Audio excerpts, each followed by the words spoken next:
জন্ডিসের সাথে কম বেশি আমরা সকলেই পরিচিত। জন্ডিস 3 প্রকার: hepatitis A virus, B virus এবং C virus. Hepatitis B virus এতটা ভয়াবহ এডস ভাইরাসের থেকে 100 গুণ বেশি ভয়াবহ। এর থেকে কিভাবে বাঁচবেন এবং কিভাবে বুঝবেন আপনি এই ভাইরাসে আক্রান্ত? চেহারা দেখে বোঝার কোনো উপায় নেই আপনি এই ভাইরাসে আক্রান্ত। যদি কখনো ক্লিনিকে গিয়ে এই টেস্টটা HBsAg এই টেস্টটা করে থাকেন, তাহলে আপনি জানতে পারবেন আপনি এই ভাইরাসে আক্রান্ত।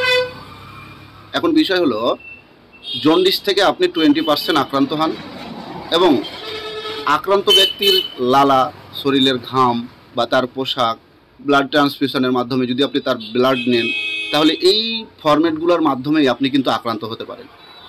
নচেত আপনি প্রতি বছরে আপনি একবার করে টেস্ট করবেন, কেননা আপনি এখন ভালো আছেন, 2 মিনিট পরে আক্রান্ত হতে পারেন, 2 দিন পরে আক্রান্ত হতে পারেন, 3 দিন পরে আক্রান্ত হতে পারেন।